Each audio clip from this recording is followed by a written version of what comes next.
Hey everybody, it's Jason Blaha here, and today I thought I would do a social commentary piece today. This isn't really intended to call people out or to call people hypocrites so much as just an interesting observation of the whole online fitness and lifting community, something I've noticed over the years, and I think it's an interesting phenomenon, and it's some cognitive dissonance that maybe people haven't thought about who partake in it. And I just thought it would be interesting to talk about it. So let me put on my +5 hat of weaponsmithing, work on skilling up my crafting a little bit, and let's talk about this. Because cognitive dissonance is something that we're all guilty of, right? It doesn't make you a bad person. It doesn't make you dumb or anything else. Some of the most brilliant people in the world have cognitive dissonance. And the thing is, though, a lot of really brilliant people out there, I've noticed, have the ability to identify their own cognitive dissonance and say, hey, this is a weird bias I have with something, and I know it exists, but it's still there. Being smart, it doesn't make you immune to cognitive dissonance, right? It doesn't. But it's things that when we look at, if we want to be logically consistent with the way we look at things, we should at least think about and address. It's just part of being self-actualized. And the thing that I noticed is that there's a very, very large number of people, and I get this because I see it on my own social media and my own feed, the stuff that people link to me when I see trends in certain people. A lot of people out there who are lifetime natural, claim they would never use anabolics of any type, seem to idolize a lot of people on the internet, whether it's bodybuilders, powerlifters, whatever, who blast mind-boggling amounts of stuff. Meaning it's this interesting thing to where they almost worship them. Like it's this deep idolization. Like you'll see people who, when you look at their things, they like everything that person does, they follow it, they post the stuff all the time from the online fitness world of the freaks, right? The freaks. But they'll be themselves lifetime naturals, but they continually post Kai Green, Rich Piana, Larry Wheels, again, people who are obviously using, or have used in the case of Rich, insane amounts of stuff, right? These are people who are all using extreme abuse amounts of drugs, right? And they almost idolize them while themselves claiming they would never use this stuff, they don't ever plan on using any of it, and yet they idolize these people. And what's different is that because I am in certain circles, and I know a lot of powerlifters, and I know a lot of athletes out there, I have a lot of them on my friends list on social media. Lots of guys I know who actually compete, who use low or moderate amounts of stuff, because I've chatted with a lot of them. Guys who actually use stuff usually don't do this. I only know of one guy who does this. And if anybody I can think of out there who is like that, who uses anything at all.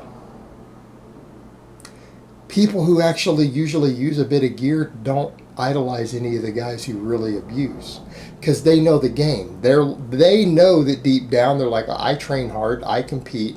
Yes, I would be 3 levels higher if I were to abuse also. And they know that. And it's not them being jealous or anything else. It's because these are people who are experienced lifters. They know the game. They know this. They use stuff themselves. But they all have limits of what they are willing to put into their body. It's an interesting difference. You don't see those guys. You very rarely see them idolizing any of these people. And a lot of people say, well, it's just the young guys. No, it's not just the young guys. I see guys in their late 20s, guys in their 30s who are lifetime natural who do this. And it's an interesting phenomenon. And like I said, it's almost always, and just my observation, I could be wrong, this is my own bias, it's almost always guys who are against their own use, who honestly say they will never use. And I think what it has done is that it has created this we've got this whole larger than life situation. That they see these people who've gone on to do these extreme things, right? These extreme things, and for them it's such a bizarre phenomenon that they almost idolize it, because they maybe are involved in lifting. They like to lift. These are oftentimes people who train pretty hard themselves. But what I've noticed is that they don't just pick one group. I mean, you'll frequently see them pulling it from the different groups. They'll be pulling powerlifters, bodybuilders, everybody. And again, if anyone has a big internet personality, it's like they idolize them if they're a freak. If they're a freak, they idolize them. It's almost like a freak worship thing. And it's fascinating to me because oftentimes the people I see who do it are the people who themselves are very adamant about the fact that they would never personally go to the dark side. So the question I've got to ask is, how much of this whole online fitness community, when you really look at a lot of the big fans, are we really even talking about fitness anymore? It seems like there's a large segment of the people out here involved in this who are involved in it just for the freak show, right? They're not supporting fitness or health. They're fascinated by the freaks. They're fascinated by the freaks. But the problem is that it's all been thrown into the whole fitness world, right? It's been marketed as part of the whole fitness world, as if any of that has anything to do with fitness. And I understand the freak show. I mean, freak shows have been famous forever. I mean, we go back to the circuses and the freak shows from generations ago. People love that stuff. They always have. It's entertaining. And now people have a full barrage of it with the internet and the whole lifting world and everything. They have access to full-time freaks. It's not just the freak show on the stage. A lot of these freaks document their lives. I mean, Rich Piana ran a big vlog. I mean, he would film himself eating breakfast and talking, and people loved it. They ate it up. They loved the freak show because no longer was it just the freak show. They got to see part of their lives. They got to see a whole persona that they put on day after day. People ate that up. And the thing is, I see other people now trying to do the same thing, and that's the scary part. We watch someone like Rich die, and then I'm seeing other YouTubers who are trying to do the same thing. They're trying to do their own experiments and just get bigger and bigger at the point of the expense of their health because they saw how well it worked for Rich. And I guess their mindset is, it might have killed him, but he made a lot of money doing it. He got really famous doing it. Maybe I can pull this off. Maybe I can pull this off without dying. And you almost see that tendency, and that's the scary part, is that because so many people idolize these people and follow it, it is giving encouragement for more people to go down the same path.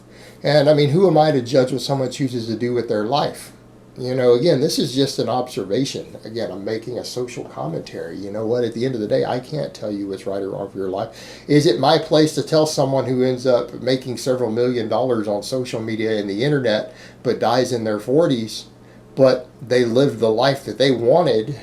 Am I supposed to tell them they did the wrong thing? I can feel that they did, and I do feel that they did. But is it my place to say that's wrong? Well, from a fitness perspective, yes. Right? Just like me, I'm dieting down. I'm going to keep getting lighter and lighter because I realize fitness is important. Yes, I plan on being as strong as I possibly can at any given body weight in the future. I plan on working on that very, very hard. But, this is a fitness channel.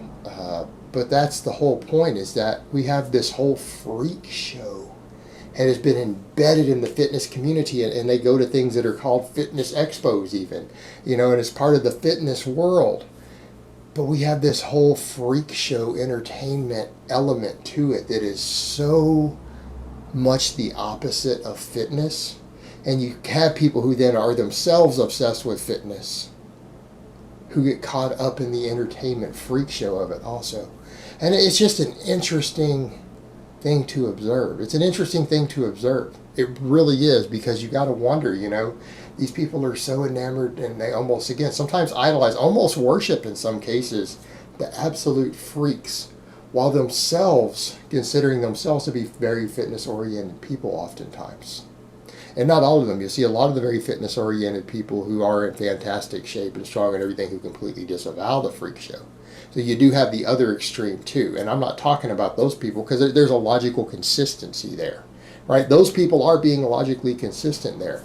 It's the people who consider themselves extremely fitness-oriented and they care about a fitness lifestyle and all of this, who still idolize these guys. That's the interesting phenomenon. I don't know really what to make of it at the end of the day. It's just something I felt like talking about because I see so much of it lately. Alright guys, but that's really all I have to say on that today. I hope it's been informative, and I will talk to you guys next time.